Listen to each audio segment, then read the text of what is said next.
¿Qué tal, amigos? Sean todos muy bienvenidos. El día domingo entrevisté a una familia que vive en Sabadell, en Barcelona, hace un año con su hijo con autismo, que padece autismo. Padece, es una enfermedad, no es una enfermedad, es una discapacidad. Bueno, a mí me quedaron un montón de dudas y por lo visto por toda la gente que me escribió, a ustedes también. Es por eso que hoy vamos a entrevistar nuevamente a esa familia y sumé a dos amigos míos que conviven con el autismo diariamente. Así que vamos a tratar de aportar cómo es vivir en Argentina con autismo o con cualquier tipo de discapacidad y cómo es vivir en España. No voy a perder más tiempo, le voy a dar paso ya a los invitados. Bienvenido Nacho, Meli y Salvi. Bienvenidos. Bienvenido el vikingo, bienvenido. Y el último no necesita presentación, porque está como moderador ahí en el chat, pero hoy va a estar acá, así que no va a moderar nada. Bienvenido, el profe. Bien. Lo primero que quiero preguntar, para que todo el mundo esté en la misma sintonía, ¿es una enfermedad tener autismo? ¿Es un padecimiento? ¿Qué es tener autismo? ¿Y cómo se sabe que una persona tiene autismo? ¿Cómo me doy cuenta? ¿Quién me puede contestar? A ver, ¿quién va primero? Te cuento lo que me dijo el médico neurólogo la primera vez que yo me enteré con el diagnóstico de autismo. Él me dice, tu hijo nace con esa condición y tiene que realizar un tratamiento que es mayoritariamente de por vida, que es como una rehabilitación. Dice, vos vivís, nacés con eso y el tratamiento lo que hace es ayudarte a convivir y a ir procesando todo lo que es la condición del autismo. Es como si vos el día de mañana tenés un accidente y tenés que aprender a caminar de nuevo.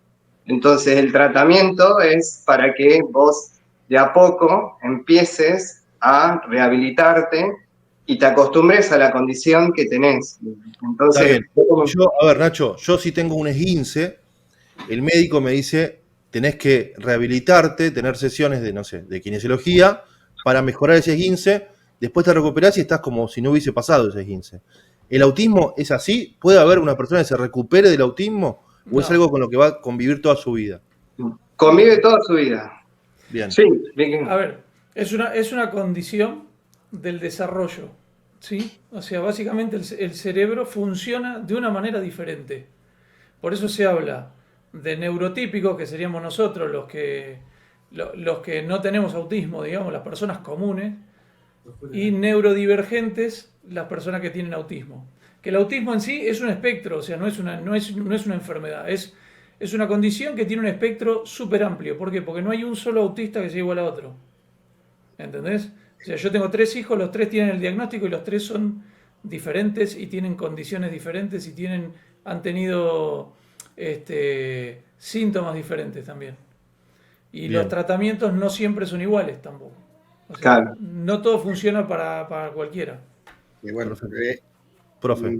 Lo que preguntabas es una enfermedad. No es una enfermedad, es un trastorno. Es decir, es algo consustancial a la persona que tiene que es autista, ¿no? Entonces no es una enfermedad que se pueda curar, las enfermedades se curan. Un autista puede superar sus dificultades, pero nunca dejará de ser autista. ¿De acuerdo? Se puede tratar. Imagínate que eres daltónico. No distingues los colores del semáforo. Puedes aprender que el rojo está arriba, que el verde está abajo, y a diferenciar por posiciones y hacer una vida normal, pero nunca verás el rojo y el verde, ¿no? Entonces, en ese sentido no es una enfermedad, es un trastorno de por vida que forma parte de la persona y que igual que, bueno, le quita ciertas cosas, también le puede aportar ciertas cosas, ¿no? Según cada uno, porque hemos dicho que es un espectro muy amplio. Y Bien. luego, entonces, en ese sentido, yo personalmente prefiero decir que una persona es autista que no decir una persona tiene autismo. Igual que decimos una persona es morena, o es negra, o es blanca, o es alta, y no decimos tiene altura, tiene el color blanco o negro, ¿no? Entonces, es algo que consustancial al autista y que tiene que ver con su forma de ser, ¿no? Y que tiene que ver con todo lo que nos cuesta, pero también con mucho de lo que nos aporta y puede aportarse a sí mismo. Bien, profe, yo ahora te voy a hacer escuchar la historia de Nacho y la historia de Lucas, porque a mí me gustaría que vos escuches cómo fue criar a hijos con autismo en Argentina. Y después, en base a esas historias, vos quiero que me cuentes cómo es la vida de Javi, de tu hijo que también tiene autismo, para ver qué diferencias hay. ¿Sí? A ver, Nacho, más o menos ya lo habías contado el domingo, pero para quien se está sumando ahora, ¿cómo fue la crianza de esa? Primero, vamos a contar un poco la historia. Sí. Nacho, el papá de Salvi, vos te ¿Qué edad hiciste tiene cargo de tu Salvi? hijo porque tu mujer, la madre de Salvi, no se sentía preparada para no sé, afrontar la maternidad, digamos. Sí, no era mi mujer, digamos. Una persona que yo conocí, con la que tuvimos una relación corta de 4 meses en ese momento. Y bueno, como pasa, queda embarazada y en ese momento yo tenía 20 años, vivía en una burbuja, no entendía nada de nada. Le dije, sí, vos tenelo, yo me voy a hacer cargo. Le dije, no te hagas problema, voy a estar para vos. Y fue lo que hice desde ese primer día. Ella tenía sus problemas, su conflicto con la maternidad. Ella siempre me decía que no lo quería tener, que no quería saber nada. Y en eso también yo quiero aclarar que tal vez ese rechazo tampoco es indicador de una causa en autismo, que era algo que se relacionaba antes. Eso es una situación particular y te puedo asegurar que pasa en muchas madres, pero bueno, se adiciona que durante ese periodo, cuando yo en ese momento sí seguí en pareja, tratando de formar una familia, que siempre era lo que quería, pero bueno, la situación ya no daba para más y a los 2 yo ya me había separado un tiempo después y a los 2 años, gracias a mi mamá, que fue la que más se estuvo percatando de que había señales que Salvi no respondía, vos le hablabas y no te miraba a los ojos, estaba concentrado en un objeto y no salía de ese objeto. Yo, padre primerizo, no entendía nada, no sabía qué era lo que me podía, si era normal o no era normal.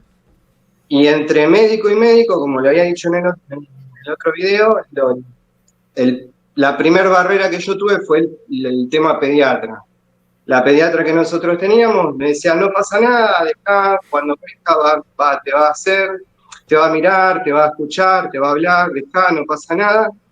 Y traté de hacerlo en una segunda opinión con otro pediatra, me dijeron lo mismo, no pasa nada, como que yo no sé si después hablándolo durante más tiempo, como que el pediatra no se animaba a dar un diagnóstico, no te quería decir nada, o era un terreno que no querían tocar en ese momento, porque estoy hablando hace 14 años atrás. Pero, a ver, Nacho, te freno un segundo. Yo hace Sí, 14 años atrás no tenía ni idea de lo que era el autismo. No se hablaba de claro, autismo. Yo hace muy poco, no muy poco, un par de años, que uno sabe que existe el autismo. Antes los chicos, no sé en qué lo diagnosticaban, qué le decían que tenía, o déficit de atención o alguna cosa de esa, porque el autismo no se hablaba, no se conocía que existía.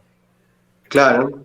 A ver, se Sí, conocía, pero era como el prototípico de las películas, ¿viste? Del que está abalanzándose y dándose la cabeza contra las paredes. Rayman, A mí O Rayman. Rainman. sí, pero el autismo se conoce desde hace mucho tiempo. Yo voy a hablar por primera vez de autismo teniendo a lo mejor 10 años, hace No, 40 acá años. en Argentina no. En España. En España. Y mi exnovia, mi novia a la universidad, estudió educación especial y ya trabajaba mucho el autismo. Te estoy hablando del año 95, 96, hace 30 años. O sea, aquí en España sí. Lo que sí que ha ocurrido es que antes el espectro autista no se contemplaba como tal. Entonces, normalmente se trataban casos cuando era un autismo severo, ¿de acuerdo? Claro. El resto pasaba desapercibido. Hoy en día, a la hora de diagnosticar autismo, hay una serie de ítems y creo que si cumple 3, ya se le diagnostica dentro del espectro autista. Mientras que antes tenía que cumplir un montón de ellos y al resto se les trataba pues como chicos con ciertas dificultades, ¿no? Pero no se percibía que formaban parte del espectro autista. Eso sí que ha sido un avance en los últimos 15, 20 años. Sí. Bueno, Bien. de hecho, mi hijo más grande tiene síndrome de Asperger, que es dentro de la variante del autismo. 7 neurólogos lo vieron antes de que sea diagnosticado. Porque para muchos neurólogos no entraba dentro de los criterios, decían, no, este chico es inquieto, o es muy inteligente, o esto o el otro. 7 consultas distintas hasta que hubo una neuróloga que dijo, chico, su hijo tiene síndrome de Asperger. Dice, seguramente tiene un coeficiente intelectual muy alto en algunas áreas y en otras muy descendido. Y así era. A Tiziano le hicieron un IQ, creo que a los 9 años le dio 130 y pico. Bien. Pero todavía no se ataba los cordones a esa edad.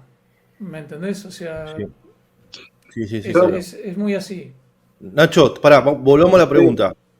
O sea, en Argentina, ¿qué es lo que vos transitaste con Salvi? ¿Con médicos, con la atención, con los remedios, con todo? ¿Cómo era tu vida?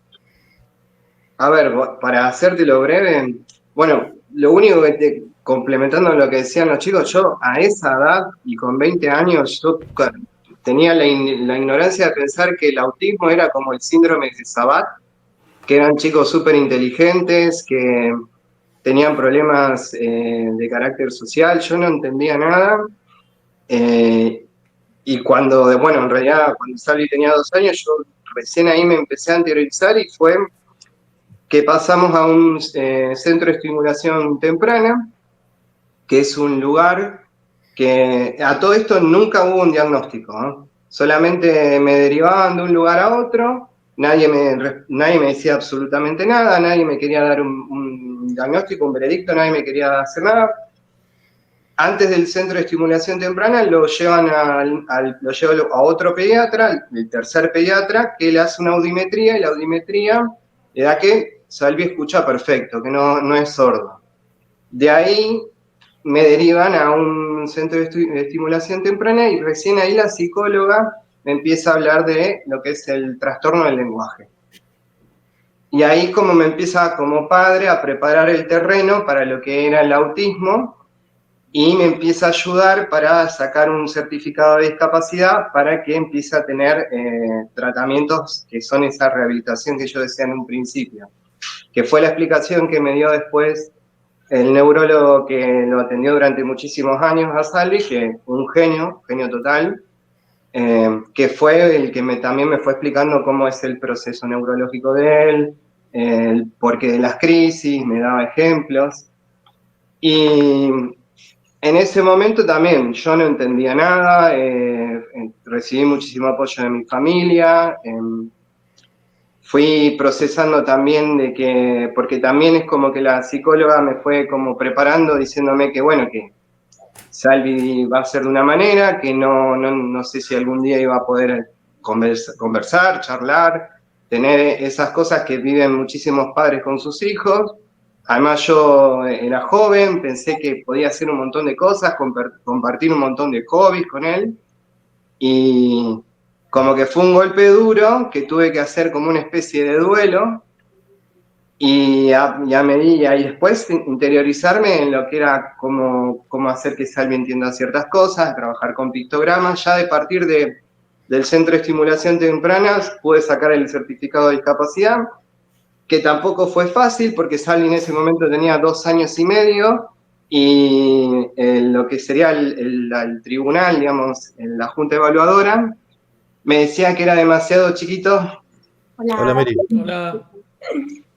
Me decían que Salvi era muy chico, demasiado chiquito como para dar un diagnóstico de autismo. Entonces me hicieron esperar 3 meses más y buscar 3 meses más de informe para poder recién ahí darme el certificado de discapacidad. Entonces, durante ese periodo estuvo yendo al centro de estimulación temprana y hacíamos juegos dinámicos, empezábamos a trabajar, me explicaban lo que era un pictograma, cómo tratar de comunicarme con Salvi. Ahí hubo una mejora, porque antes de todo eso Salvi era como un vegetal. Él estaba quieto, no te miraba, y estaba siempre con un juguete en la mano, y el juguete en la mano, y muy de vez en cuando podía estar mirando por un leve periodo de tiempo la pantalla de la computadora en algún video, no fue también un chico con el que conectó con la tecnología. En ese momento teníamos una tablet vieja o teníamos la computadora, pero tampoco él no registraba bien todo lo que era la tecnología. Y con esa estimulación, y después cuando ya tuvo el certificado, ahí comenzaron los tratamientos, y después ahí lo que fue el infierno de estar con una obra social, peleándote todos los años para que te aprueben un tratamiento, para que te reconozcan una maestra integradora, para que él pueda tener una escolarización, porque ahí ya fue un calvario. Y así hasta el último día antes de irme a España.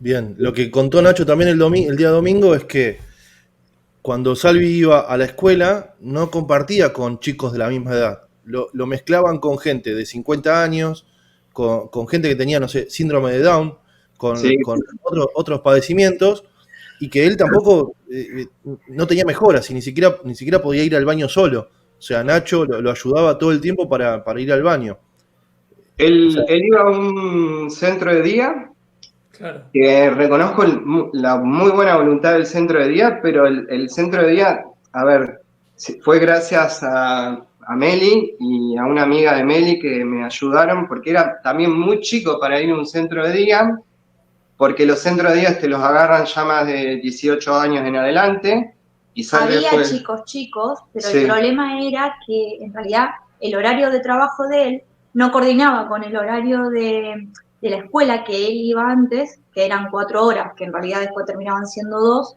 y él tenía que depender mucho de los padres. Entonces yo en un momento le dije, mira Nacho, tus padres ya están un poco más grandes, están cansados. A ver, recaía mucho la responsabilidad también sobre ellos.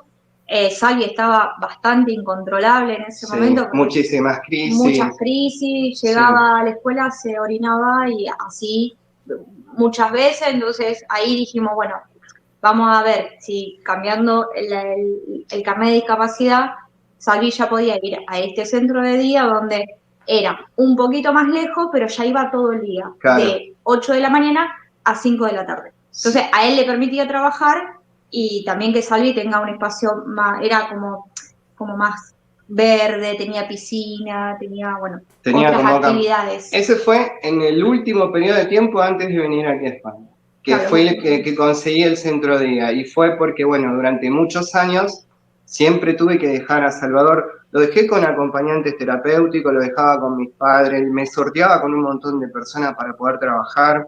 Mi vida era totalmente y absolutamente caótica, me pasé 10 años de mi vida pura y exclusivamente para vivir por él, 10 años en los cuales no salía, no tenía vida social, viví solo para él y después, bueno... Después aparecí yo. Sí, apareció ella y también haciendo mucha terapia, porque realmente yo no necesitaba ir a un psicólogo, tener una contención y poder charlar un montón de temas, que agradezco mucho a mi psicóloga si me está viendo. Pude salir adelante de muchas cosas y también dedicarme un poco de tiempo. Empecé a ir al gimnasio, empecé a decir, bueno, necesito un tiempo para mí. Y entre ese proceso de transición y además ya estando en pareja con Meli, buscamos el tema de un centro de día, pero ¿qué pasaba? Salvi era muy chiquitito y el centro de día necesitaba que el certificado de discapacidad dijera centro de día, que fue otro caos completo, poder hacer el cambio del certificado de discapacidad. Imagínate que yo lo tuve que cambiar para que me cubriera el transporte, porque no me incluyó la primera vez el transporte. Después lo tuve que cambiar para que dijera que necesitaba acompañante terapéutico, porque en ese momento, de la mala experiencia que yo tuve con colegio común, colegio especial, que no me lo querían tener, que aparecían que es muy común que todos los padres con hijos especiales lo saben, que es el periodo de adaptación indefinido, que es una manera de decirte, te tengo a tu hijo 2 veces o 3 veces a la semana, 2 horas, y después se irá adaptando, pero así pasó un año entero. Y nunca, jamás, hacía una jornada completa.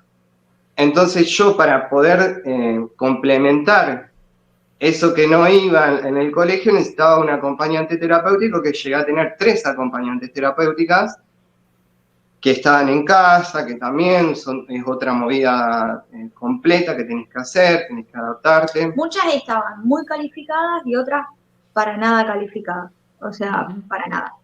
Era, A ver, era pero a ver, peor el Meli, remedio que la enfermedad, digamos. bien, Meli o Nacho, en Sí. pocas palabras, ¿cómo calificarían ustedes la atención que recibió Salvi en Argentina? Bueno, vos. Y yo agradezco la buena voluntad de la gente porque él tuvo un centro de estimulación que estuvo durante muchos años y la verdad que yo los amo, porque han puesto toda la buena voluntad del mundo, pero la realidad es que todo fue insuficiente, nadie estaba preparado, nadie está realmente preparado, pero no porque no quisieran, sino porque no había recursos para poder preparar a la gente. También del colegio común, no quiero hablar mal, pero viste, es como que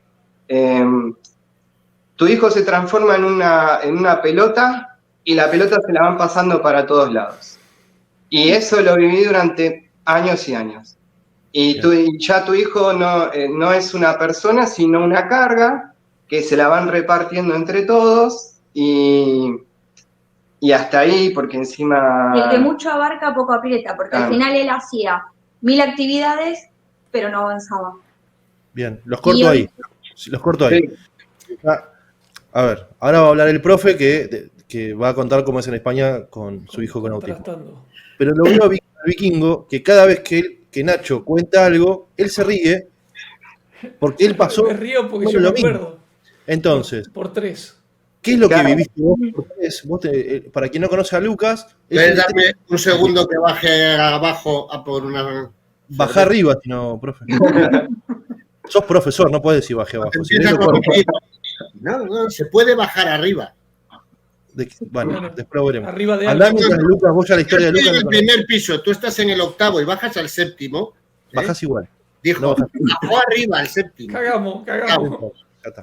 Soy filósofo, no discutas. Andá tranquilo. Cojo una Andá cerveza y me que- estoy cigarro, ¿vale? Es el filósofo Zapata. Si no la gana, la empata. Sí, sí. Bueno, Bueno, Lucas, no, vos yo, viste a lo ver, mismo. me río porque nosotros teníamos los 3 nenes diagnosticados con autismo, pero además Nazareno, que fue, hola Dusan, ¿cómo andás? Llegó el hombre sin filtro. ¿Cómo estás? Bien. Bueno, pero además de que los 3 tener diagnóstico de autismo, Nazareno nació prematuro y tiene parálisis cerebral. Entonces se sumó el diagnóstico de la parálisis que lo afectaba a nivel físico con el autismo. Y al principio, porque NASA fue el primero en ser diagnosticado, porque fue el que nació prematuro y Tiziano tenía 1 año cuando nació NASA, o sea que todavía no habíamos descubierto que Tiziano tenía autismo.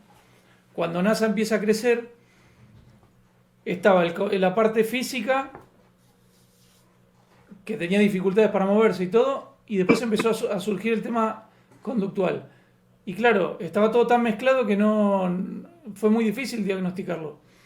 Y cuando tuvo que empezar a hacer las terapias, él tenía que hacer terapia de fisioterapia, kinesiología en Argentina para rehabilitar la parálisis cerebral, y a la par tenía que hacer terapia para el autismo, un tratamiento cognitivo-conductual, que fue lo primero que empezamos a hacer. Porque NASA de los 3 era el más severo, el que tenía más síntomas, los más característicos que yo contaba antes de autismo.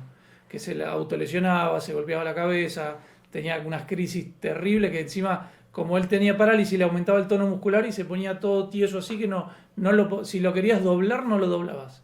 O sea, y aparte era un caos. En esa época, yo creo que los primeros 4 años de vida de NASA, nuestra vida sí que era un caos, pero un caos total, porque... Pero, a ver, pero te corto un segundo, Vikingo. O sea, lo mismo que contó Nacho, que los médicos no sabían cómo tratar.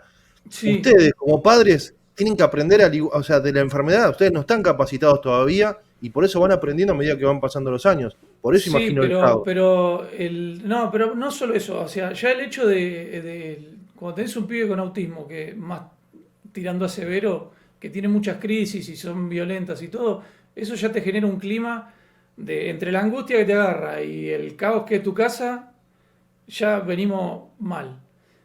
A todo esto sumale otro que tenía Asperger, que no lo sabíamos, que era un demonio de Tasmania alrededor tuyo, así, el otro ¡guau! Gritando todo el tiempo, tieso como una piedra, y el otro así alrededor, que no paraba, que te agarraba un televisor y te daba a punto de tirárselo, que te agarraba un pack de Coca-Cola de 6 y lo llevaba acá arriba en el aire. O sea, era un caos. Y a todo esto lidiar primero con el sistema de, digamos, De salud. el sistema de salud y los médicos que entiendan qué es lo que pasa para que te asesoren bien, y luego todo lo extra que es lidiar con la prepaga y con el Estado.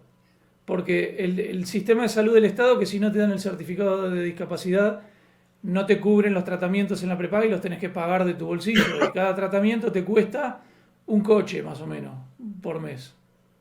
¿No? Multiplicado por 3, o vos tenés 3 encima. Claro, pero al principio, o sea, esto fue paulatino. Primero fue con NASA, a los 2 años más o menos, Tiziano empezó, ya tenía casi 5, y nos empiezan a decir del cole, mirá, me parece que hay rasgos de... Y nosotros no sabíamos, porque los médicos tampoco lo sabían, si era que copiaba conductas del hermano o que había algo. Después tenés que luchar contra tu propia resistencia, porque sos un papá que está aceptando que tiene un hijo con discapacidad y que no tiene solo un diagnóstico, sino que tiene 2, ¿no? Y te tenés que acostumbrar a todo eso, y que vienen y encima te dicen, no, y el otro también. Anda a cagar, decís, porque en un momento decís, hay un momento donde pasás por un proceso de negación, es inevitable. Decís que nosotros dos nos sentamos a hablar y dijimos, che, pará, si lo dicen por algo es... Y empezamos a recorrer neurólogos hasta que nos dijeron, sí, mirá, es esto, esto y esto. Ok, ahí hubo que tragar, hablar, procesar, y bueno, ¿qué hay que hacer? Listo. Y fueron, a partir de ahí eran 2. ¿Entendés? Y sí, ok, listo, ¿qué pasó? Y hubo que arrancar. Pero como ya teníamos un poquito de práctica con lo de Nazareno, fue un poco más fácil. Sí. Sí, ¿no? Sí, te molesto, Vikingo, pero cuando a mí el neurólogo de Salvi me había dicho que si yo quería tener un hijo de nuevo con en ese momento la madre, tenía más de un 65% de probabilidad que mi segundo hijo fuera autista. Me habían ya como hecho, me decía que el problema, no el problema, digamos, que el autismo se daba por una cuestión de mis genes y los genes de ella, entonces había más Sí, chance. muy Y eso también, cuando hice terapias para papá, ¿Os habían hecho el estudio genético? no me hicieron ningún estudio Sin genético. hacer estudio genético, decir no eso se puede asegurar. es una... De hecho, nosotros hicimos todos los estudios genéticos antes de tenerlo a Marco, y nos dio que no había posibilidades prácticamente. Nos aseguraron que era muy poco probable, y acá está. Claro. Bueno, a mí me dijeron eso, y eso que yo ya me había separado y todo, pero... Realmente te dicen eso porque no quieren tomarse la molestia o hacer el gasto del estudio genético. Pero Bueno, el autismo, yo conozco familias que tienen hijos autistas, puede haber sido el mayor y luego 2 o 3 hijos más y sin problemas. No, lo de el caso, por ejemplo, de Lucas es el más extraño. No Sí, es es muy poco probable, pero muy poco probable tener 3 hijos con autismo. Bien, ahora ya, profe, vos ya, la historia de Lucas ya la conocés de memoria, escuchaste a Nacho y Mary lo que fue su tránsito por Argentina. ¿Vos te sentís reflejado? Porque, a ver, ellos se sintieron reflejados en lo que fue la atención médica. ¿Vos viviste algo parecido en España o es algo totalmente distinto? No, en la cuestión de atención médica fue muy diferente. Bueno, aquí hay que aclarar cosas. O sea, yo en la carrera estudié, mi carrera tiene muchas asignaturas en común con psicología, ¿no? Entonces yo conocía mucho sobre el tema. Aparte, ya comenté antes que mi novia en la universidad estudia educación especial y yo le ayudaba mucho a hacer los trabajos, me interesaba el tema, estudiaba mucho, entonces sabía bastante sobre el tema. ¿Qué ocurrió? El caso de Javi también es que fue un caso extraño, normal dentro del autismo, pero no tan evidente desde el principio. Javi es el hijo del profe, de David, es el hijo del profe. Él cuando nació no hubo ningún problema, todo fue bien, incluso hasta primer año y medio o así, era un niño relativamente espabilado, ¿no? Yo me acuerdo que le dejé en el jardincito este, ¿no? Ya sabes, no sé cómo lo llamáis allí, el parquecito este, y le había dado estos cubos que se meten unos dentro de otros y que luego sirven para hacer una torre. Yo se lo di y cuando volví a los 5 minutos había hecho la torre él solo sin que nadie se lo enseñase. y tendría, no sé si llegaría al año, ¿no? Me sorprendió. Él miraba la cara, él se reía. Lo que me tenía que llamar la atención, que yo no me fijé, porque al no haber estado en contacto con niños tan pequeños, era que no señalaba.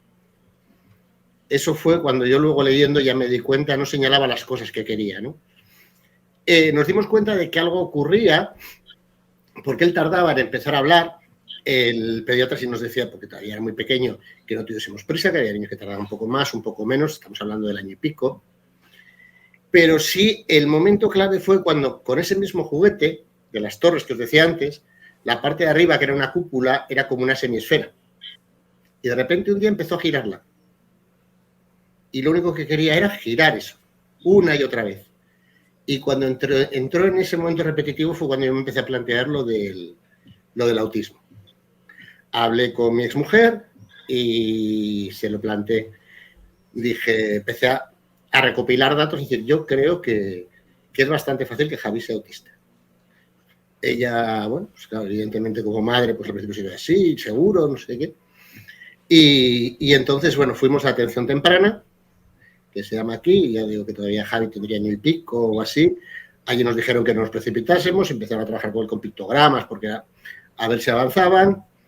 Y cuando cumplió los 2 años, creo que es cuando ya sale de atención temprana, sí que decidimos ya a través del pediatra pedir cita con la neuropediatra. Y ahí inmediatamente empezaron a hacerle todos los estudios, le hicieron un TAC, bueno, todo para descartar cualquier otro tipo de cosa, ¿no?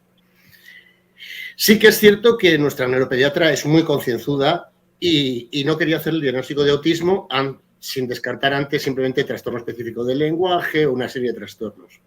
Entonces, estuvimos un montón de tiempo y le dije a Ruth, mira, vamos a ir a un centro, simplemente un centro privado, a que le hagan rápidamente el tal, para que nosotros sepamos sobre dónde movernos, ¿no? Aunque sigamos viendo, pero para no perder, que podía ser 1 o 2 meses, pero bueno, en esas edades yo sé que es muy importante el tiempo, y sí que fueron y le diagnosticaron autismo.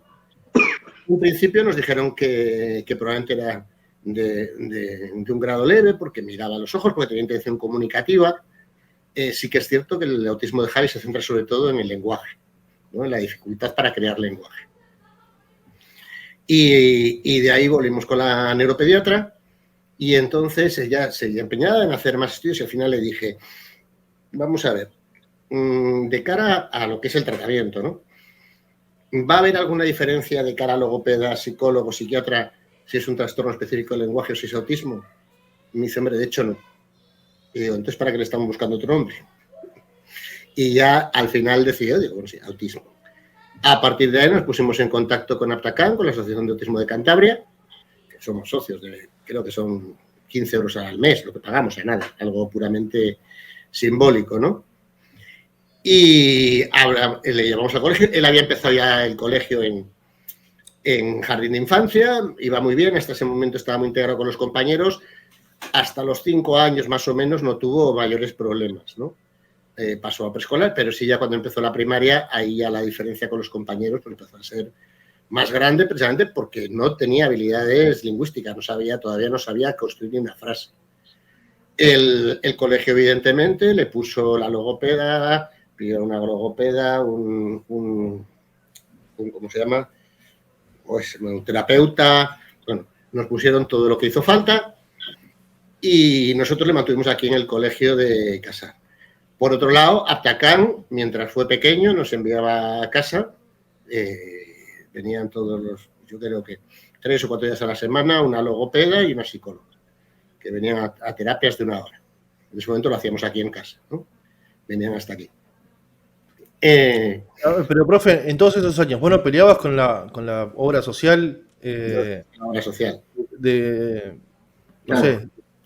No, bueno, funcionan distintos, los dos sistemas son diferentes. Es más, me he saltado esto, que sí, que evidentemente son cosas que me parecen tan evidentes que no me doy cuenta que para vosotros pueden ser extrañas. A la semana del diagnóstico se pusieron en contacto con nosotros los servicios sociales, le pusieron el índice de discapacidad rápidamente, que de aquello creo que era un 68, ahora tiene un 80, y automáticamente nos llamaron de dependencia. Le hicieron el estudio de dependencia y le dieron una dependencia de grado 2, creo que fue, y a la semana, que empezaba el mes siguiente, empezamos a cobrar una ayuda de 400 euros mensuales. ¿Qué es lo que nos sirve? Pues para lo que tenemos que aportar a TACAN y las ayudas. Y así estuvimos hasta hace 2 años, 3, que empezamos, a medida que Javi se iba quedando un poquitín atrás con respecto a los compañeros, ¿no? Luego también nos dimos cuenta de que los niños son niños y, por ejemplo, utilizaban la hiperactividad de Javier pues para alterar un poquitín la clase y divertirse ellos. Son niños, no se dan cuenta de que están también afectando. Entonces ya tuvimos la combinada de estar unos días aquí y otros días en el Centro de Autismo de Santander, y ya hace 2 años decidimos mandarlo solamente al Colegio de los Molinos de Santander, que es un centro especializado en autismo. Ahí tiene 2 maestros y son 4 alumnos que tienen atención constante, también tienen logopeda, tienen todos los profesionales necesarios. Luego él, todos los días yo le llevo, coge el autobús aquí al lado, el autobús, una furgoneta, porque para los que son van en una furgoneta, y luego por la tarde, cuando llega, tiene la terapia con la logopeda y en Atacán, porque luego nosotros tenemos aparte la psicóloga y la psiquiatra en el Centro de Salud de Torlavega, que nos reunimos con ellos, yo creo que cada mes y pico, tiene sus horas, ¿no? Y luego, en base a eso, pues también Atacama proponiendo diferentes terapias. Ha tenido surf, tiene terapia con animales, con caballos, la ha tenido con perros. Basta, profe, basta. No hable más, profe, no hable más. Bueno, como pueden ver, son 2 realidades totalmente son 2 mundos diferentes. distintas. ¿Sí? Terapia con problema, caballo. a ver, quiero hacer una aclaración, Gonza, que esto es importante. Yo siempre me quejé del sistema en Argentina, que es lo que está roto. Sí. Los profesionales se matan para poder llegar, es la verdad. Los terapeutas que tuvieron mis hijos en Argentina son de la hostia, o sea, son gente que está formándose todo el tiempo, formándose de su propio dinero, o sea, poniendo dinero para venir a estudiar a España, que es uno de los países que más avanzados está en autismo. Terapeutas de puta madre tuvieron, pero el sistema está hecho mierda. Lo que no funciona es el sistema, es que vos tengas que estar peleando con el seguro de salud como si fuera el seguro del coche, ¿entendés? Que te ponen peritos para no pagar, entonces vos te tenés que estar peleando para que te cubran o las valvas o el tratamiento de hidroterapia o la psicóloga para que venga, por ejemplo, en el caso de Nazareno, por ejemplo, era muy severo y él tuvo que hacer un tratamiento hiperintensivo que era 3 veces por semana, 3 horas a domicilio. ¿Sí? O sea, venía la terapeuta a casa, estaba 3 horas trabajando con él, 3 veces por semana, ¿sí? Eso, si vos lo tenés que hacer como papá llevándolo, no tenés vida, no podés trabajar, ¿entendés? Porque las 3 horas se te transforman en 6. Porque entre que vos lo llevás, lo vas a buscar, lo esperás, lo traes, qué sé yo, no podés.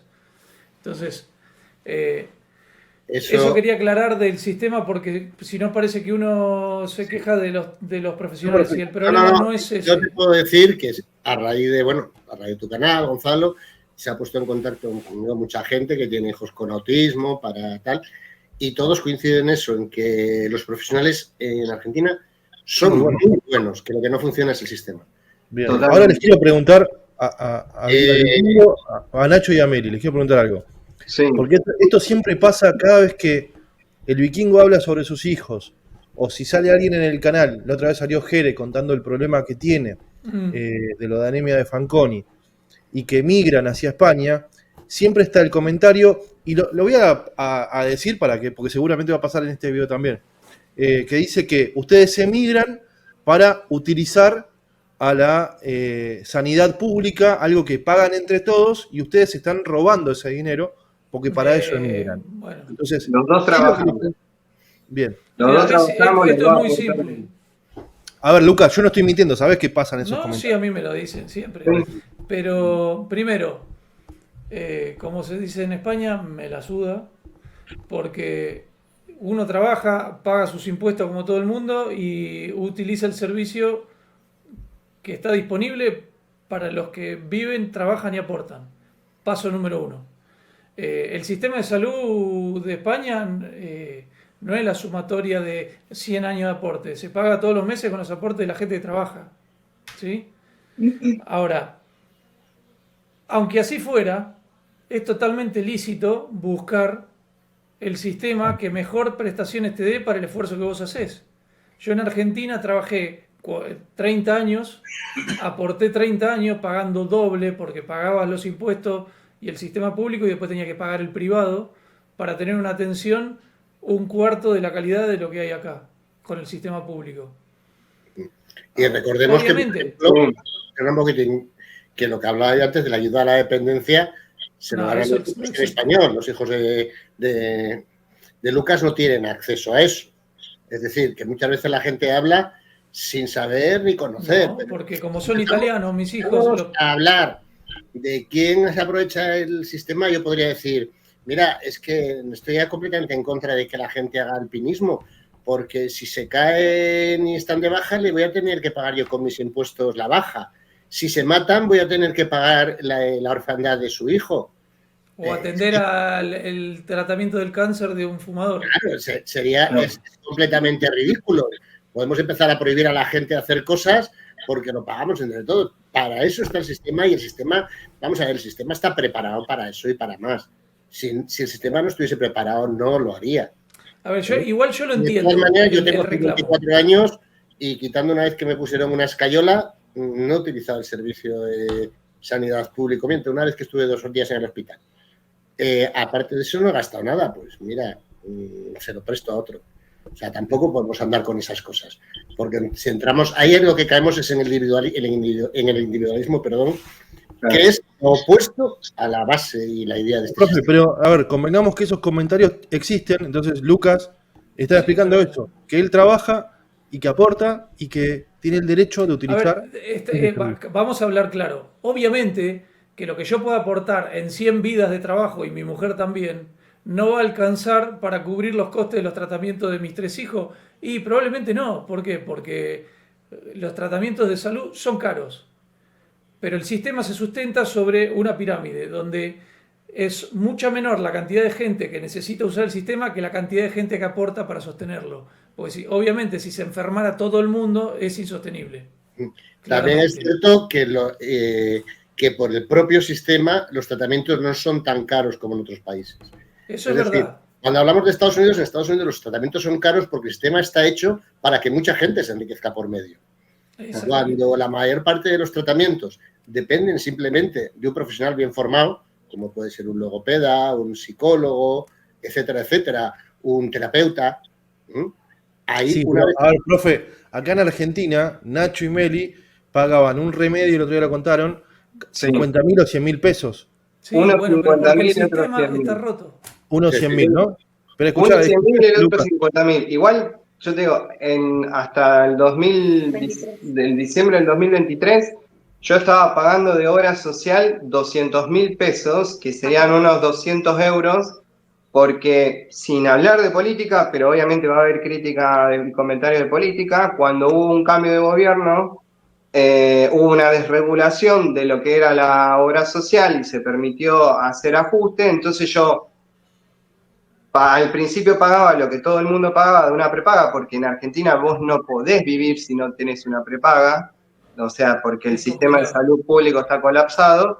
Entonces, cuando hubo ese cambio, me vino la prepaga y me dijo, bueno, vamos a tener que acordar un precio intermedio, y yo en ese momento, sin posibilidad de decir que no, porque la prepaga la necesitaba, me terminaron cobrando muchísimo más. Y eso se fue aumentando hasta el punto en el que llegué a diciembre, y en diciembre yo estaba pagando 230.000 pesos de solo de prepaga. Solo de prepaga, que acá, ¿cuánto te puede llegar a salir una prepaga? Creo que son 60 euros o menos. Hasta poner que cueste 100. Pero el tema es la proporción. Acá te puede costar 100 euros un seguro de salud, suponete, pero vos ganás 1.200, 1.300, 1.500, 1.800, lo que sea, o 2.000, depende del trabajo que tengas. Entonces, en proporción a lo que vos podés ganar, es asumible, ¿sí? En Argentina, por ejemplo, a nosotros lo que nos costaba solo el seguro de salud más la cuota del colegio de los nenes, porque no podían ir a un colegio público, porque en un colegio público no los integraban, porque los colegios públicos que integran, entre comillas, son un depósito de pibes, es la realidad, eso Sí. es así. Entonces, después de dar por todos los colegios de San Martín donde vivíamos nosotros, que nos dijeron, sí, pero habría que ver, o no estamos adaptados, o no tenemos rampa, o la pelotudez que se te ocurra, el único que nos aceptó fue el Colegio La Salle, que era un colegio privado, no de los más caros, pero tampoco era el más barato. Pero fue el único que dijo, sí, nosotros estamos acostumbrados a integrar y estamos contentos de que vengan tus hijos. Entonces, entre la cuota de ese colegio, de los 3, más la cuota del seguro de salud, nosotros nos gastábamos el trabajo entero de mi esposa, que trabajaba en 7 colegios del Estado. O sea, era el equivalente al trabajo del profe en Argentina, solo que Pero no solo mucho eso, peor Lucas, remunerado. vos tenías que pagar la escuela aparte, la prepaga aparte y los remedios. Si Los remedios, los traslados. todo. Por eso te digo, eh, Nacho y Meli pagaban un remedio en Argentina 100.000 pesos y en España lo están pagando el mismo a 3. Sí, Sí. eso también suma. Eso suma. Las ayudas, los descuentos que tenés en los impuestos, porque eso sí nos corresponde al tener una familia numerosa especial, porque al tener 3 hijos sos familia numerosa, pero si uno de tus hijos tiene discapacidad, ya entras en una categoría que se llama familia numerosa especial. Y por eso, cuando haces la liquidación,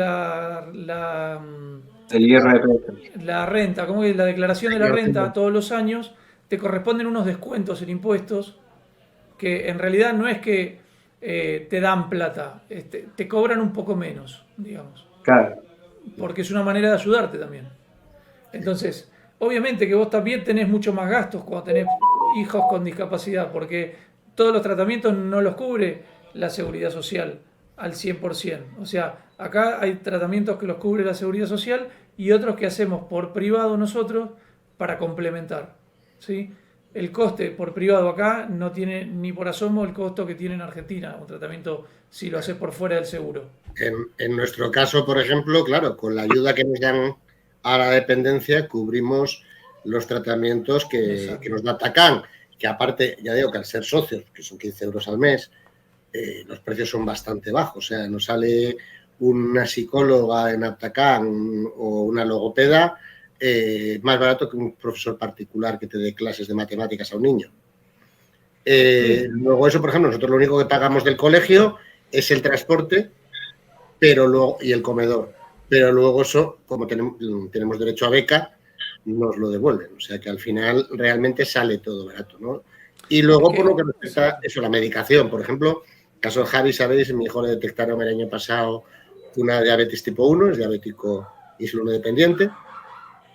Y lo estábamos hablando el otro día cuando fui a comprar la insulina, nos dio por fijarnos, ¿no? 4 plumas de insulina rápida y 4 de insulina lenta. Salían las 4 plumas de insulina rápida, creo que eran 4 euros. Vamos, y 5 euros las 4 plumas de insulina lenta, de rápida, bueno, así era la cosa. El precio real eran 40 y 50 euros, ¿no? Eso, pagamos 4 y 5, que ya hemos entrado en el tope de lo que paga Javi al mes. Es decir, si tuviésemos que comprar cualquier otra medicación para él, a partir de ese momento ya no pagamos nada. Pero es que esa misma insulina, por ejemplo, consultamos lo que cuesta en Estados Unidos y cuestan 400 y 500 euros. Es decir, Argentina también. En Estados Unidos cuesta 10 veces más caro que en España, sin receta, y con receta nos cuesta 10 veces más barato de lo que costaría la medicina en Estados Unidos. Entonces, claro, cuando hablamos si los tratamientos son caros o no son caros, también depende en muchos casos de si el sistema está hecho para que los intermediarios, sistemas de salud, o sea, como lo queréis llamar, laboratorios y todo se llena de guita. saquen más dinero o menos, ¿no? Claro, entonces cuando hablamos de los costos del sistema médico en España, también hay que tener en cuenta que el Estado, en Europa en general, otros países, compran grandes cantidades de medicamentos.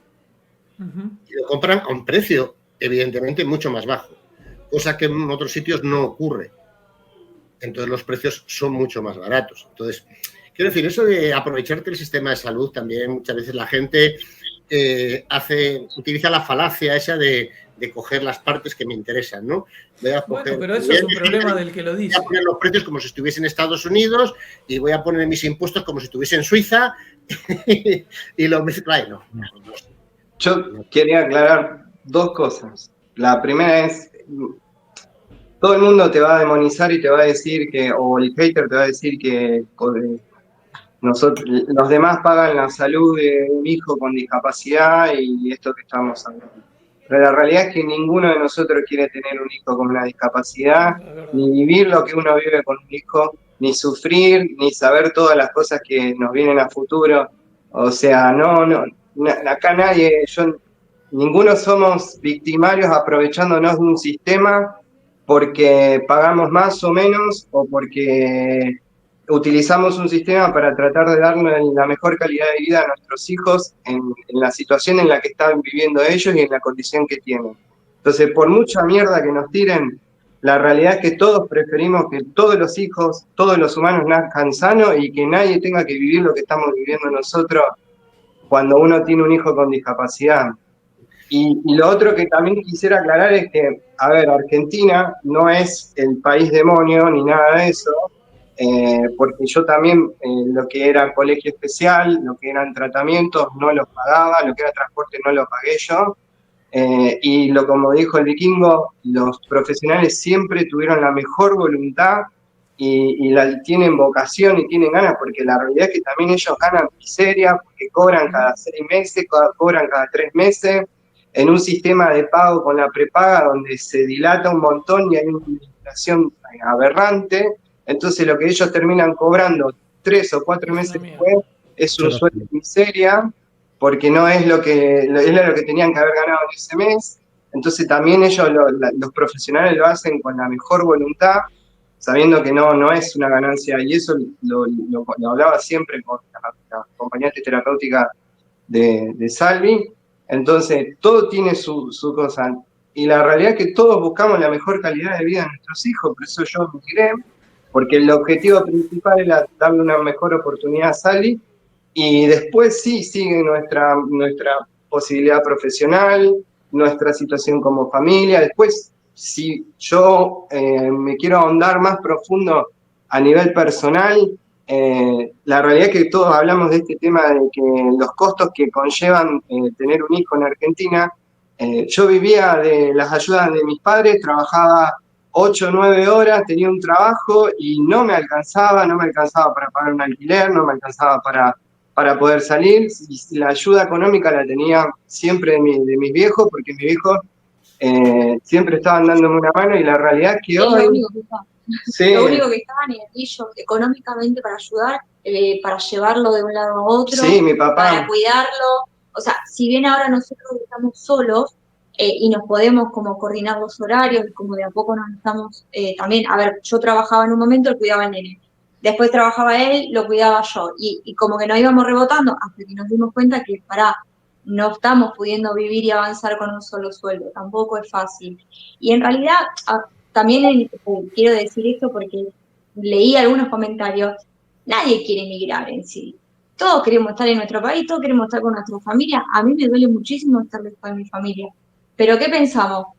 Cuando dijimos vamos a migrar, no dijimos, ay no, porque queremos usar este recurso o tal cosa, y te dicen, no, porque todo es política. No todo es política. Porque realmente cuando nosotros dijimos queremos migrar, lo que pensábamos era, che, y si vamos a un lugar y un día podemos comprar una casita y que salga tranquilo y tenga un espacio verde, o que realmente pueda, no sé, sentirse tranquilo de que nosotros también, de que no le va a pasar nada en cuestiones de seguridad. El último tiempo lo único que teníamos era un patiecito, y a veces lo teníamos a Salvi así colgado de la rejita del garage, sí. Como quiero salir, no solamente porque no teníamos tiempo, sino porque el tema de inseguridad era bastante heavy en Rosario el último tiempo. Entonces, el tema de emigrar, y esto quería decirte, Vikingo, porque una de las primeras personas que encontramos con tu historia fuiste vos, y me acuerdo que yo te vi en un reel, no sé si de Instagram, con el nene más chiquito, se llama, ¿cuál es el más chiquito? Marco. Y vos contabas en ese video que el nene había avanzado muchísimo y que hablaba mucho más. Desde que vos llegaste a España hasta ese momento. Chicos, es simple. Vos agarrás el video de Marco de los Pero 5 años sí, y mirá el de los 10. Y sí, después me sí. decís. Y yo le mandé ese video a Nacho y le dije, Nacho, esto es lo que queremos para Salvi. Nosotros queremos que él avance. Y hoy, Salvador no es el mismo niño que llegó acá. Es otra persona. Es otra Y no persona. solamente porque lo Yo vieron lo vi. Salvi en Rosario era lo que vos decías de tu hijo más grande, era una turbina dando vueltas. Rompía todo, Sí, gritaba todo el día. gritos, Sí. todo el tiempo él tenía la hiperacusia y con la hiperacusia gritaba todo el tiempo y después se tapaba los oídos. Era una bola de nervios, Sí, básicamente. Era una bola de nervios, estaba como muy, también, yo lo dije en el otro video, él estaba de un lado a otro, iba a una terapia, iba a la escuela, iba a la... Eso A es ver, estrés que también. la mamá no lo haya, digamos, que lo haya dejado a Nacho no quiere decir que no lo veía, sí lo veía, sí, pero ella no se hacía cargo de nada, ella no creía en los médicos, ella no creía en la medicación, ella no lo iba a llevar ni a traer a ningún lado porque ella nunca podía, digamos, se descartaba un poco de esa situación. Por ejemplo, un tema fue, una vez Nacho no lo pudo ir a buscar, entonces ella dijo, yo no lo voy a llevar. O sea, no se iba a tomar ni un taxi para llevar al nene. Entonces, toda esa negación, también en un momento como decir, che, ¿y entonces qué haces? Le haces mal, porque al final lo único que le terminaba generando era como más, con ese rechazo, más retraso al nene.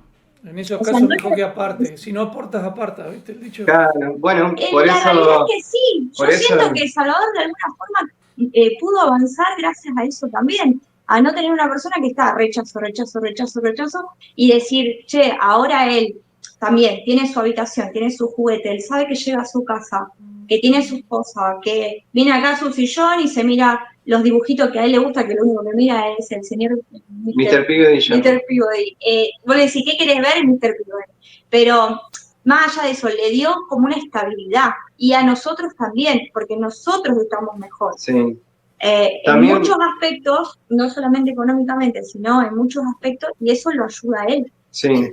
Pero respecto a lo que habría preguntado Gonzalo y que estés diciendo, que habláis de inmigración, habláis de todo, yo cada vez que leo un comentario de algún idiota diciendo estas cosas, es, primero, porque no se ha visto la situación, y segundo, porque se cree que nunca se va a ver en esa situación. Claro. Entonces, si ese señor mañana, y hay más cosas atrás también. Su hijo tiene una enfermedad que solo puede ser tratada en un centro en Australia, y para eso tiene que emigrar a Australia, cruza el mar nadando como cualquier padre. O sea, la falta de empatía es algo, por desgracia, bastante habitual, ¿no? Y luego, quiero decir, o sea, estamos hablando de que el gran enemigo de los inmigrantes en Estados Unidos ahora es un descendiente de inmigrantes alemanes de hace poco. Es decir, pero es que a las pruebas me remito, profe. Cuando las cosas estuvieron mal aquí, la gente se iba para Argentina. Claro, sí. O sea, basta que las cosas se compliquen acá para que la gente se vaya a otro lado. Entonces, en la familia. Es decir, eso es, la cuestión esa es ridícula, ¿no? Y andar mirando de quién me dio, porque luego el argumento de todos, es que los españoles íbamos con papeles. Sí, la que tú estás criticando también vino con papeles, pero es diferente. ¿Por qué? Porque a ti te interesa. Porque hay gente que necesita crear malestar en los demás, ¿no? Y es lo que disfruta. Entonces, mira, yo lo tomo como de quién viene. No tiene mayor. Y además, normalmente, perdona, parecen más de lo que son, porque como no se atreven a decirlo en la calle, no se atreven a dar en la cara, a hablar a la cara a la gente y decir toda esa mierda, vienen a los vídeos a soltarlo. Entonces, a mí jamás nadie me lo ha dicho. Normalmente si veo un vídeo y la gente me cae muy simpática y digo, oh, qué majo, qué simpático es Lucas. No me voy a poner a lo mejor a escribirlo, ¿no? La mayor parte de la gente lo piensa y dice, ya veré otro vídeo o le doy un me gusta. Pero el que odia quiere dejarlo bien escrito y que quede bien claro su pensamiento, ¿no? Porque está por encima de 10.000 millones de seres humanos y la opinión que importa es la suya, ¿no? Fulanito, no me gusta tu barba, Walter, afeítate. Y no sé quién eres, ¿qué me vas a decir? Me lo dirá mi mujer, no tú, gilipollín 3, 4, 5. Es que, a ver, también tiene que ver con esto. La gente está frustrada en muchos casos porque no es capaz de lograr X cosa, la que sea. Entonces siempre tiene que buscar un culpable. Y si vos venís a este país con una necesidad especial, sos ¿cómo es? No me sale la palabra. Se me fue. Bueno, ¿cómo se dice? El chivo expiatorio, ahí está. Claro. Sos el chivo expiatorio perfecto, ¿entendés? Porque, claro, bueno, mirate hijo de puta que vino a traer a los pibes acá para que nosotros se los mantengamos. Sí, pero Y cuando... la gente no sabe que, por ejemplo, para el tema de ayudas, si sos extranjero tenés que vivir 5 años en España antes de poder tener la posibilidad de acceder a una paga. Porque el país no es estúpido, la legislación está hecha, o sea, no te van a andar regalando plata. ¿Entendés? Vos venís emigrando legalmente. Ahora, si emigrás Sí. ilegalmente es otra historia. Pero emigrando legalmente, vos tenés que cumplir un montón de requisitos, pero un montonazo de requisitos. Sí, bueno, luego la gente es muy contradictoria, ¿no? Porque los mismos que dicen que el gobierno, o el que sea, da igual este o anterior, el gobierno español, regalan dinero a los inmigrantes, son los que dicen que son unos corruptos que están en política para quedarse con el dinero. Digo, vamos a ver qué tontos son, que en lugar de quedarse con el dinero se lo regalan a un tío que ni siquiera les puede votar. Es decir, yo lo que quiero saber eso. ¿Qué ayudas del Estado obtiene una persona que tiene un hijo con discapacidad estando en España, siendo un migrante? Varía mucho si sos español o si sos extranjero. ¿Por qué? Bien. Porque, por ejemplo, la ley de dependencia, vos tenés, si tenés una persona con discapacidad y es español, tiene acceso inmediato, obviamente, porque es español. No. Ahora, si vos sos extranjero... No, ¿por qué? No, yo fui a averiguar por el tema de la dependencia de Salvi, y tanto Salvador como yo somos españoles, tenemos DNI español, pasaporte español, y son 5 años, ya nos dijeron de entrada. No. Pero fui a la Generalitat, y en la Generalitat me dijeron eso. Bueno, puede ser que la comunidad autónoma de Cataluña tenga otras reglas. En Madrid, no. Vale, vamos a ir a Madrid. Conozco casos donde aquí en la Comunidad de Madrid le han aportado, o sea, Sí. siendo español sos español, no te puedes negar, No. no podés tener distintos derechos siendo español, un español que nació acá que uno que no nació acá. Sos español. Ahora, si sos de otra nacionalidad, se entiende que, por ejemplo, si sos italiano, el que tiene que otorgarte ese beneficio es el Estado italiano. Sí, pero bueno, eso es en lo que hace referencia a tener una ayuda de dependencia. Es decir, en todo lo demás, acceso a becas. No, eso sí. Todo eso es exactamente igual. Eso sí, eso depende de la situación de estado de residencia. Es decir, si vos tenés permiso de residencia legal, tenés acceso a los mismos derechos que tiene cualquier persona que sea residente legal del país. O sea, el tema de las becas, del comedor, de la parte de familia numerosa, todos los tratamientos públicos, la salud, lo mismo. Si en el centro hace falta un acompañante, se le pone, etcétera, todo eso. En el caso de lo que es educación, ni siquiera depende del estado de residencia. O sea, al ser menores y estar en una escuela pública, si necesita, por ejemplo, un acompañante para la silla de ruedas, el sistema educativo lo gestiona. Ahora, en el tema de becas y lo que es sistema de salud, depende de tu estatus laboral. Si vos estás dado de alta y estás aportando, tenés acceso a tramitar la tarjeta sanitaria, si no, no. Esto no significa que si te caes y te reventa la cabeza en la calle no te van a atender en el hospital. Sí, te van a atender. Sí, si tu hijo es menor y tiene discapacidad, algún tipo de atención le van a dar. Los menores, en cuanto llevan un tiempo aquí, tienen derecho a toda eso depende de la comunidad autónoma. Hay casos que sí, casos que no. Si querés, yo te cuento lo que me pasó acá en Cataluña, digamos. Ponele, cuando llegamos acá, con Salvador todo, le hice todos los papeles y para conseguirle una plaza estuvieron un mes para que él tuviera una plaza en un colegio especial. Y después de ahí, bueno, pasó que no sé si yo me equivoqué, si no especifiqué, pero me pasaron a un colegio privado, en el colegio privado era un espectáculo, pero salía 400 euros al mes, yo no lo podía pagar, entonces tuve que volver a comenzar el mismo trámite y esperar un segundo mes para que Salvi estuviera en un colegio que no era privado, un colegio público. Y para lo que es, perdón, la alergia, para lo que es el trámite del certificado, el porcentaje de discapacidad, que no es lo mismo que dependencia, me dijeron primero 9 meses, después me dijeron 1 año, ahora me dijeron 2 años. Primero dijeron que sí, después dijeron que no. ¿No tiene certificado tu hijo todavía aquí en España? Todavía no. Siendo español, yo digo que mi hijo fue en 1 semana. Claro. O sea, Claro, el tema es que es Cataluña y por lo que en Cataluña hay mucha demora, ya me lo avisaron. Está colapsadísimo eso. Bueno, mirá, nosotros llegamos al mes de llegar, hicimos, bueno, teniendo en cuenta la pandemia fue un poquito más, pero fue enseguida. Presentamos, creo que llegamos a presentar los papeles antes de que empezara la pandemia, porque nosotros llegamos justo en diciembre y la pandemia empezó en marzo.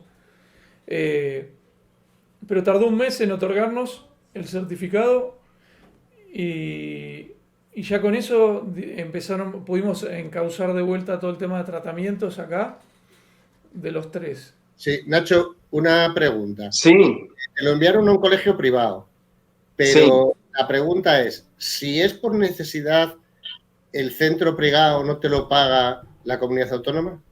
Bueno, lo que me dijo el colegio privado es que como él no tenía su porcentaje de discapacidad, todavía no tenía el carnet, no lo tenía que pagar con su propia cuenta. Tal vez, si él ya lo hubiera tenido, seguramente ya estaba cubierto eso. Vale. O sea, Claro, es que eso es lo que me extrañaba, era por el problema de no tener el porcentaje. Sí. Claro, de hecho, acá en la Comunidad de Madrid mis hijos van al colegio público, común, y existe la figura del aula TEA acá, que cuando no son casos muy extremos donde puedan estar mantenerse en camino, digamos, con los compañeros y ir, aunque estén un poco más retrasados, pero puedan estar en el aula. Está el aula TEA, que son aulas que tienen un grupo más reducido. Entonces, él no va a un colegio especial, Marco, por ejemplo. Marco va al colegio común con el aula TEA que está dentro del mismo colegio. Entonces, él hace algunas horas con sus compañeros del aula grande y otras horas las hace en el aula TEA, con las cosas que tiene más dificultad. Claro. Entonces, ahí lo van equiparando poco a poco en el nivel. Pero el tema social, que es lo que más le cuesta, le ayuda muchísimo estar con pares de su edad y que sean chicos que no tienen discapacidad. Eso es buenísimo tanto para el chico que tiene discapacidad como para los chicos que no tienen discapacidad, porque también aprenden a convivir con alguien que tiene discapacidad y lo normalizan un montón, y cuando crecen es mucho mejor el trato. Bien. Bueno, No es algo que desconocido, ¿me entendés? Yo quiero decir que me encanta estar escuchando, yo no aporto nada a este programa, pero para mí es muy interesante, porque del otro lado, a ver, yo entiendo que este video no debe tener visualizaciones como quizás cuenten cómo migraron y esas cosas, esto es algo totalmente distinto, pero me parece muy importante porque del otro lado, y me ha escrito gente por Instagram, que está a punto de migrar con hijos con autismo. Entonces, lo que yo quería era darle un cierre a esto en el sentido de que le cuenten a esa persona que está a punto de emigrar, si quiere el Vikingo y después Nacho, cuáles son los cambios que ustedes vieron en sus hijos, cuáles son los avances que han visto, si es que los hubo. Para cerrar. Nacho, Meli, si quieren empezar. Mirá, yo creo que el primer cambio partió por, viste que te dicen la primera escuela es la familia, y el primer cambio fue que nosotros, al cambiarnos toda nuestra vida, tener un núcleo familiar más concentrado y estar más unidos, el primer cambio fue en casa. Después, todo lo que fue acompañando el colegio, todo lo que va acompañando con el tema de su terapia, va sumando a que Salvi se sienta más estable, más controlado, pueda regular sus emociones. evidentemente es un cambio radical porque lo que nosotros decíamos, Salvi no es la misma persona que viajó. Yo, ni hablar de contarte la experiencia de viajar en avión con Salvador. Tenía más miedo él Sí, que Salvi. que Salvador tuvo que estar sedado, tuvo una Fue crisis. difícil, Sí, pero de hecho fue hasta mejor de lo que él pensaba. Sí. Como que lo llevó muy bien. Tuvo esas 14 horas sentados, estuvo bien. Estuvo El sedado. único problema, y el que nosotros no recomendamos, es que si vas a Madrid, que no haga escala, porque él hizo escala y ahí es donde Salvi se alteró al Ahí tuvo cambiar una de crisis. avión. Eso no es recomendable. Si venís a No, Barcelona, vuelo directo. vuelo directo. Exactamente. Sí, es lo que más recomendamos. Eso, Sí, nosotros siempre viajamos con vuelo directo. Sí. Claro. Porque igual ya ahora están acostumbrados, ¿no? Y son más grandes. Pero sí, la primera vez que viajamos en 2017 para operar a Nazareno, que Marco era chiquitito, tenía 3 años, fue un caos. Fue un caos por todo, no solo porque también nosotros estábamos con el chip argento y con la locura de allá, y veníamos de 60 días de campaña para juntar la plata para operar al nene, haciendo festivales, faltaba abrir un OnlyFans, ¿viste? Y mostrar la pata.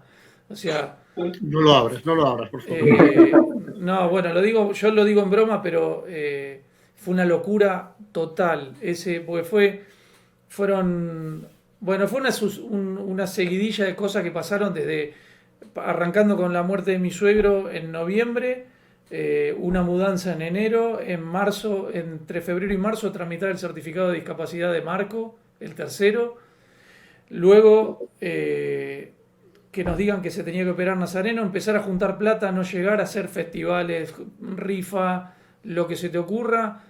Creo que un poco 40 días juntamos la plata y hasta 15 días antes de viajar no sabíamos si llegábamos a tener el dinero para poder viajar, rogando que no se enferme, porque si se llegaba a enfermar no lo podían operar, o sea, y después lo que fue estar un mes acá, después de todo eso, o sea, fue yo creo que una montaña rusa es mucho menos estresante que lo que vivimos, y después la vuelta, o sea, cuando volvimos con Naso operado a retomar la vida, porque habíamos dejado todo stand-by durante un mes y pico, y a mí no se me ocurre otra cosa a los 15 días de llegar que anotarme en una diplomatura y empezar a estudiar. Yo no entiendo, yo no sé cómo, yo te juro por Dios que yo no sé cómo no me quedé seco ese año. ¿Qué año fue? 2017. No te lo va a olvidar nunca más. Claro. Y aparte volver con la cabeza rota, porque después de un mes de estar viviendo acá, no de turismo, viviendo, y ver cómo se llevaba todo el tema de la salud pública, de la salud privada, porque a NASA se operó por privado en la primera vez que vinimos, y ver cómo vivía la gente y verlo de verdad, no lo que te cuentan, que vos pensás que te exageran o que mienten, y ver cómo vivía alguien que tenía un trabajo normal acá y, o sea, el estilo de vida que llevaba y lo relajado de la vida que era y todo comparado con lo que era nuestro día a día. Yo llegué con la cabeza rota, pero rota mal, ¿eh? Y estuvimos un par de meses hablando y no llegó a pasar un año que habíamos viajado, que un día pasa algo puntual en el colegio de Egle y vino llorando, dijo, basta, no aguanto más, vámonos a la mierda. Y así fue que tardamos un año en preparar todo, pero al final pasaron 2 años y ya estábamos viviendo acá, casi 3. Claro. Eso de vámonos a la mierda para decir vámonos a España, a los haters les va a encantar. No, vámonos a la mierda de Argentina. No, que te he entendido. Uno lee los comentarios que dice de que que romantizamos España o que pensamos que España es el paraíso, y la realidad no tiene, se aleja totalmente de eso. Uno no es muy difícil. Es muy difícil, todo es complicado, sufrís un montón de crisis. Recién ahora, en el mes de abril, pudimos hacer como un respiro, como bueno. Pero pasamos... estamos haciendo lo correcto, ¿no? Porque sí. Al final cada un mes decimos, ¿qué hacemos acá? Sí. Hicimos lo correcto. Y ahora... Pero decime una cosa. Sí. Ustedes hace un año que están.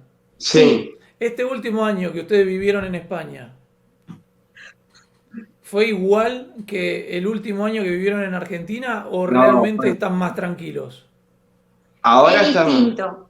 A ver, Sí. nosotros, como en resumen, nosotros desde que nos conocimos dijimos, che, ¿y si nos vamos? Y cada 6 meses, 3 meses, ¿y si nos vamos? ¿Y si nos vamos?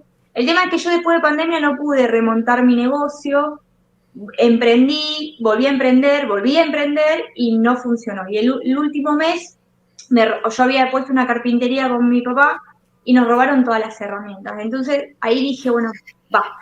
Porque lo Claro. que yo había estado 2, 3 años comprándome herramientas me la robaron en una noche. Entonces, esas cosas duelen mucho, pero mucho, y realmente yo ya no tenía más de dónde pegar el manotazo, digamos. Y entonces yo le dije a él, vámonos, y él me decía, ¿qué hago con el nene? Bueno, después vemos cómo hacemos, vemos cómo lo resolvemos. Sí. Pero la idea siempre era irnos. El tema es que uno piensa en irse, pero después la realidad es muy diferente. Porque yo los primeros 6 meses que no me llegaban los papeles, que no me salía nada, que no tenía trabajo, que laburaba todo el día, la pasé muy mal. O sea, estuve muy deprimida, muy bajoneada, porque no resolvía nada. Entonces, cuando él empieza a cuidar al nene y yo empiezo a trabajar, ahí claro, se invirtieron los roles, él empieza a estar como bajoneado porque no Una conseguía depresión. nada, y digamos, y yo estaba al palo todo el día trabajando. Entonces ahí se invierten los roles hasta que después de 6 meses conseguimos como equilibrar, trabajar los dos, acomodarnos con los horarios, con Salvi en la escuela, con Salvi con un transporte, Yo conseguí un trabajo que... con piso, porque el piso también los primeros 6 meses Sí. no lo teníamos y fue caótico y También. fue horrible. Y encima, ella cuando decidió migrar tenía su situación, y yo cuando decidí migrar, yo estaba en un trabajo de 11 años súper estable, que había conseguido ya mi pico de donde más podría estar, hacía publicidad de televisión, estaba como diseñador en la cresta de la ola, sabiendo que más de ahí no podía, pero... ¿Qué hacías? Yo trabajaba de diseñador gráfico, productor audiovisual, y hacía todo, hacía estampa para remera, de todo lo que era diseño, y terminaba haciendo publicidad con Miguel Granado, que le contaba a Walter. Y estaba en mi cresta de la hora, y aún así, de hecho estaba cómodo, en cierta manera cómodo, porque mi vida siempre fue un caos desde que nació Salvador. Pero tenía mi familia que me ayudaba con Salvador, tenía un montón de gente que me podía contener, y aún así yo siempre dije, esto no es vida para mí, yo necesito sentir... A ver, que tampoco estábamos seguros qué era lo que veníamos a buscar y qué es lo que íbamos a encontrar, pero de todos modos sabíamos que íbamos a tener más estabilidad, no sé si emocional, pero sí estabilidad económica que nos ayudara a sostenernos solos, porque yo a veces decía, bueno, en algún momento nuestros padres no van a estar toda la vida para ayudarnos. Bueno, ¿cómo hacemos? Hay que madurar. De alguna manera también es como decir, si no estás siempre dependiendo, y no era nuestra idea. Entonces, respondiendo a tu pregunta, Walter, migrar para mí valió mucho la pena. Mucho. O sea, siempre. Y van a estar mejor, vas a ver que con el tiempo toda esa incertidumbre se va sentando, van saliendo cosas, a ver, es un proceso. Yo te digo, porque yo ya hace 5 años y pico que estoy acá, y tampoco fue fácil, costó un huevo, porque pasaron 1000 cosas en el medio, pandemia, guerra, lo que se te ocurra, todo. Y cambiaron muchas cosas después de eso también. Y cambiaron cosas. Aprendiendo a vivir de nuevo, de una forma diferente, ¿no? Sí, te tenés que acostumbrar a un lugar nuevo, conocer gente nueva, armar tu red de amigos nueva, acostumbrarte a extrañar a la familia, un montón de cosas. También nos pasa un poco hasta lo del idioma, porque el catalán acá es muy importante para los catalanes, y nos encontramos también con este nuevo dialecto donde nos tenemos que ir acostumbrando a ciertas palabras, no solo al español. La van a matar ahora. Dialecto no es una lengua. No digas dialecto, es una lengua cooficial, te van a matar. El castellano. ¿Por qué siempre en mi canal pasan estas cosas? Perdón. Acabas de darle el puntito para que le exploten los comentarios. Editalo. Yo amo los catalanes, o sea, es hermoso el idioma, todo, pero después te encontrás con un montón de cosas que son como choques culturales. Y todo Claro. eso es como el día a día, y sí, no sé, íbamos por la calle y veíamos palabras que no, ¿dónde estamos? Esto no es Sortida. español. ¿Eh? La sortida. Claro. Pero bien, qué sé Acá yo. llegamos porque llevamos 1 hora 20 de programa, es un montón. Apa. Es que si nos ponemos a hablar, vamos a estar hasta mañana. Sí, O sea, por eso. Yo les quiero agradecer a todos. Cualquier cosa que alguien que esté mirando al otro lado y le haya quedado una duda, bueno, me escriben a mí o le escriben a Lucas y yo les puedo llegar a que pasar el compren contacto el libro. de Nacho y pueden hablar. Yo Sí, quiero profe, estoy decir una cerrando cosa. y siempre te queda algo por decir, viejo. Siempre te queda algo por decir, viejo. Es muy importante. Sí, Te adelante. recuerdo que soy moderador del canal. Como en los comentarios haya un solo imbécil que hable de curas milagrosas para el autismo, Ah, no, el cloro y esa mierda no. empiece a divagar con falsas terapias y mierdas que lo único que hacen que el que verdaderamente lo pasa mal, que es el autista, se le retrasen sus tratamientos, etcétera, etcétera, lo borro directamente.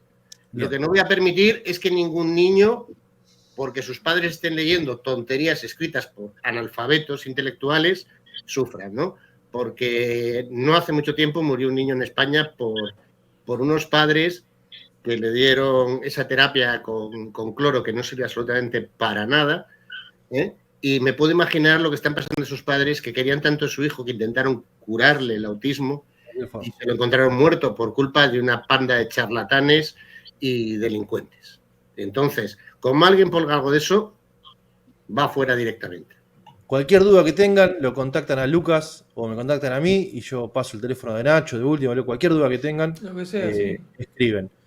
Suscríbanse al canal de Lucas, el Vikingo Lucas, y ahora abrió uno que es de música, que se llama, ¿cómo es que se llama, Lucas? Parate, que no, porque Nature Symphony. Está en inglés. Naciste en San Martín, Pero Nature pero yo sí, yo soy más berreta que el Fernet, pero el canal está hecho SEO, para que la gente que busca esos términos los encuentre, nada más. Bueno. Es todo circo. Nature Symphony. Pero la música es linda, la música es linda. La música es linda, la música es linda. Bueno, nos vemos, pónganle me gusta y comenten lo que quieran, lo vamos a estar leyendo. Nos vemos. Gracias por el espacio para poder hablar de esto. Chau.